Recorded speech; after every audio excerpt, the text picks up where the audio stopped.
Bodoland contractor गौतमनि गाहाय नेहाथारि बिक्रम दैमारिखौ जेबो जाहोन गैयालासे क'क्राझार पुलिस बिफाना हमना लाबोनायाव बिसि बन्दिता दैमारिया गोथौ दुखु मोननाय फोरमायदों।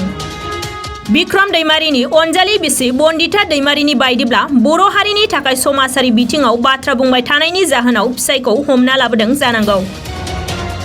बेसेबा खावलायसेयावबो क'क्राझार पुलिस बिफाना नखरनि सोद्रोमाफोरखौ बिक्रम दैमारिजों लोगो हमनो होआखै होनना बिक्रम दैमारिनि अनजालि बिसि बन्दिता दैमारिया गोख्रों अजद दैखांदों।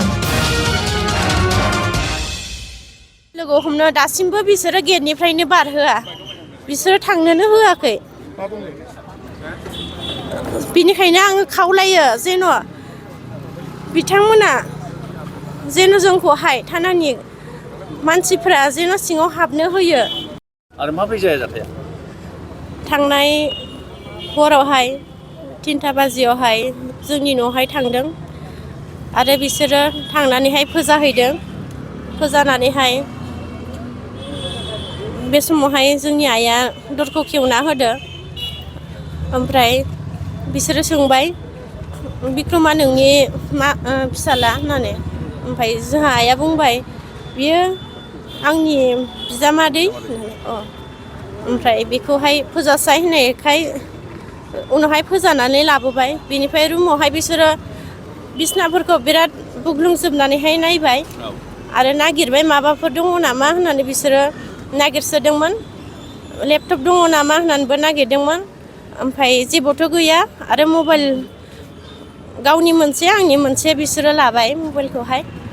ओमफ्राय बिनिफ्राय ओरैनोथ' सोंबाय मबेनिफ्राय मानो फैदों होननानै। बिसोरो बुंदों क'क्राझारनि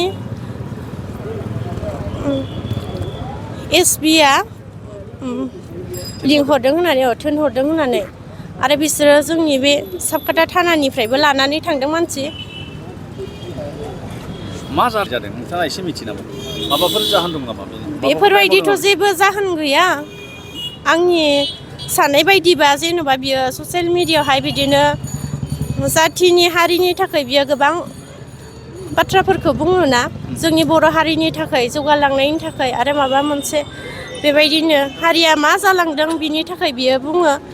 निस्सय बिनि सायावहाय बेबायदिनो सोरबाफोरा माबा मोनसे गाज्रि मोनना थानाय बा सोरनिबा माबायावहाय सोरनिबा थाखाय बेबायदिनो लायनाय जादों होननानै आं सानदों आरो। दिनैनि थारिखआव नोंथाङा मा लुबैयो, मा खावलायनो लुबैयो सरकार बा पुलिस प्रसासनखौहाय? दानो आं बे समावहाय खावलायो जेन'बा दाय गैयै मानसिखौ मिथिया हसिया बेबायदिनो गामिफोरावहाय खोन्थाहरालासे डाइरेक्ट थांनानैहाय इनफरमेसन हरालासे बियो थांनानैहाय लायनाया बिराद गिदिर गोरोन्थि।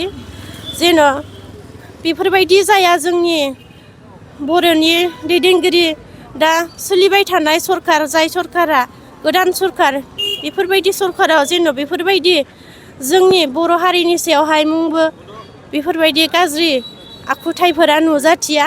जेन' जोंनि बर' हारिनि गेजेराव बेफोरबायदि जोंनि मानसिफोरा हमना लायजाया। बेफोरनि थाखाय मोजां गाज्रि बिजिरनानै लायनाया मोजां।